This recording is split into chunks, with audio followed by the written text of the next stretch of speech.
for Julia. Julia kasi sinasabi ni Direk Andoy kung gaano ka-generous na artista. Nahirapan ka ba makatrabaho si Marco Gallo? Kasi first time, parang tas hindi mo talaga siya kilala at all eh. Right. You know what, and if I'm being honest, that's one of the things talaga na kinabahan ako nung una kasi given na si Marco is young. He's, how old is Marco? 20? 20. 20, diba? Bagets.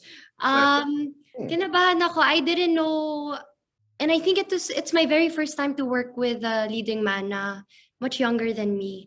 And it made me nervous because I didn't know if I was going to be able to pull that off. But you know what? I just went for the ride and I trusted everybody. And then you know what? To our surprise, and pinag-usapan namin to lahat ng prod and ako, and I really appreciate Marco Gallo in the show because he showed a lot of commitment and gave so much passion into the show, and it showed. It showed because when we lost him in the show, parang we also lost him in real life. Na-miss namin yung presence ni Marco Gallo. Hinanap namin si CJ. Na-miss namin siya. And so it made the transition, falling in love with Miko, challenging and easier to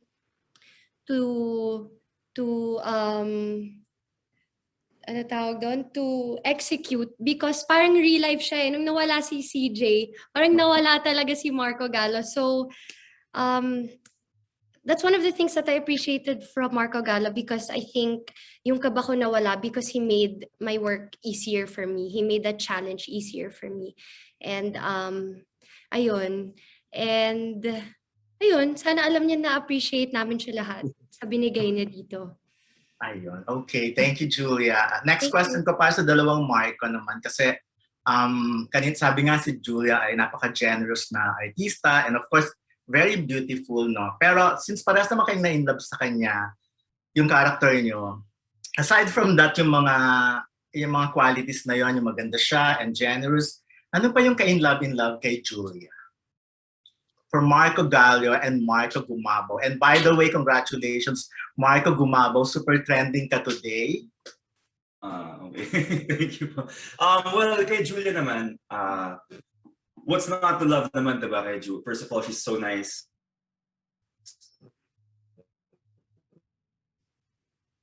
She's a real person, she's a real friend, and because yung pagiging honest niya, hindi siya natatakot, kumbaga na, to tell you what's wrong, and hindi rin siya natatakot to tell you if, for example, may nagawa kang tama, she will congratulate you or she will say na parang good job, ganyan. So parang si Julia, she's very maalaga and yung maalalahanin siya as a friend also. So ayun, aside from of course, like what you said, sa looks, yung ugali talaga ni Julia is talaga, isa sa mga, niya, what call this, highlight siguro ng buong pagkatao niya. Oo, tsaka friends talaga kayong dalawa, no? So, napanood ko yung vlog, no? So, hindi naging mahirap for you. Pero ikaw, Marco Gallo, kasi di ba, ngayon mo lang talaga parang nakaka-face-to-face si Julia. I think, how can I explain this? I think a lot of actresses or actors, sometimes when you're new to work with them, they kind of make things awkward or they put kind of a wall. With Julia, she really didn't. Huh? Go ahead. May mga ganun talagang situation minsan. Yeah. But I mean, with her, you know, you really, she, as Derek said, she really did put herself out there because we did have a couple of like days before starting and everything. And, you know, even during the workshop, it was just nice getting to know her as how she is. And I didn't have a hard time getting it out of her, you know. And I think that's nice. I think a lot of more actresses should be that way, more comfortable, more chill. I think, yeah, chill. Actually, maswerte ka, at least hindi mo na-experience yung sinabi. Yeah. I hope. Natalaw din, aliw naman ako sa sagot niya kanina. Yung may mga, napaka-honest pa niya kasi since bago pa lang, di ba? Wala siya mga sugar coating sana. Anyway, congratulations and good luck. At least namin mapanood sa Vivamax. Julia Barretto, working with two guys named Marco is quite interesting. How are they similar and different from each other in real life? In real life, their similarities, they're both Marco. And different. And ang difference nila is very different personalities. But very interesting makilala yung silang dalawa sa sobrang iba nila sa isa't isa. They're very different. How do I explain? Direct, di ba no? Ang opposite nila sa isa't isa. Super. Iba they're both very confident men, pero sa ibang aspeto. Iba yung way nila magpakita ng confidence nila. And they're both a gentleman, pero iba nila ipakita. Yes, ganun. That makes them interesting Yes. also as a person. So parang kahit sino pag may nagtanong nga sa akin direct, between Marco Gallo and Marco Gumabao, who would you choose? Ganon. Gaganon ako, between the two of them, why not? Ganon. Gusto ko yung why not.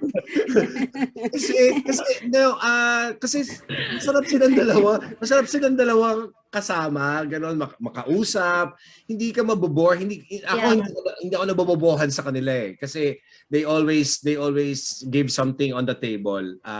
Any topic. Tapos hindi pa sila corny, 'di ba? Yung may mga corny kasing mga guys na straight na corny, corny. Ang corny nung joke, ang corny nung mga hirit. Sumasakay sila.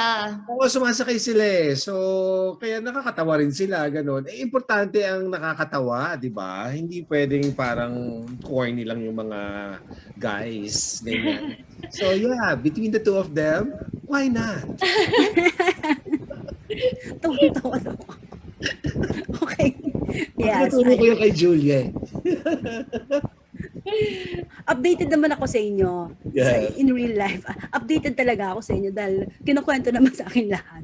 Okay. Medyo matagal ka kasi nagpahinga. I mean, hindi ka namin nakita bago tong project na to. So, medyo nangapa ka ba? Paano yung naging preparation mo for this? You know what?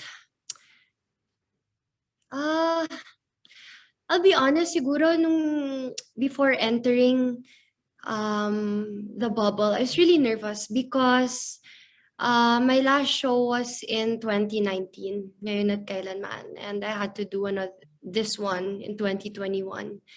I was nervous because, first of all, it was my first lock-in, first taping bubble setup kong na-experience. I didn't know how I was going to react to that mentally, physically, and emotionally. Second, it was my first project with Viva, and of course, I just didn't know what to expect, but I trusted them, and I trusted everybody that I was working with. And there are a lot of people in the show that I've already worked with, so that made things more comfortable for me. But you know what? I think once I stepped into the set, I think I always say this, pero I really feel a lot like myself when I'm acting. I think I feel more like myself, and I feel like I'm more in my element when I'm already on the set. So, nung nag-start na kaming magtrabaho, medyo na-miss ko pala yung part na yun tungkol sa sarili ko. Na-miss ko yun sa sarili ko, yung umarte ulit. So, when we began, I think ang saya lang ng trabaho, ang saya ko lang nun kasi, it reminded me how much I loved what I do despite everything that happened the past 2 years. So, it was a good reminder na mahal ko tong ginagawa ko. Nice to hear that. Congratulations. Thank you. For my second question, for Direk Andoy, napag-usapan kasi kanina yung chemistry and medyo matagal mo silang naka-work. Ano yung masasabi mong strengths briefly nung tatlong lead stars? Okay. Marco Gallo is si Marco Gallo na muna. kasi hindi ko siya talaga kilala. I really don't know him. Never worked with him. But I think one of his strength is his listening skills. When he listens to instructions, he truly listens and take it to his heart, and he's just so committed to the work itself and to the character.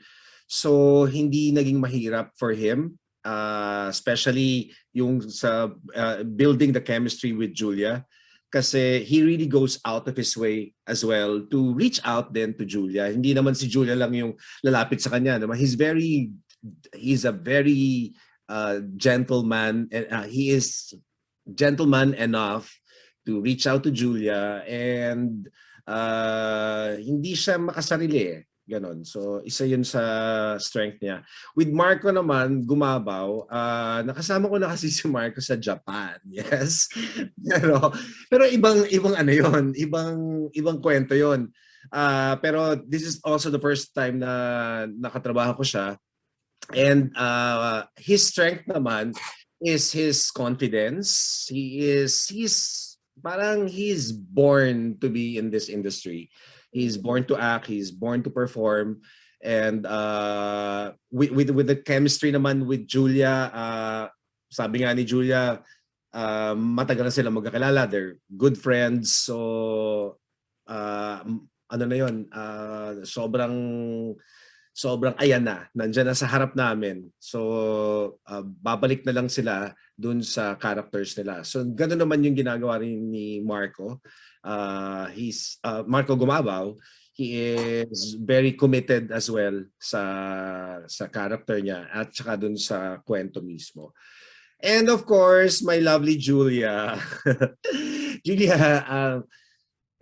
has been very, very generous as an actor. Sabi nga niya kanina, parang medyo matagal siya bago bumalik sa harap ng camera, but once she was there and I see her on the monitor and she glows like a superstar that she is, and she really put her foot into the character and her whole heart, and so generous in giving back to his co-actors.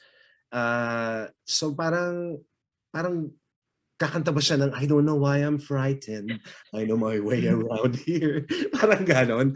Pero sobrang on point eh. Sobrang on point, kaya hindi naging mahirap para sa amin lahat yung trabaho.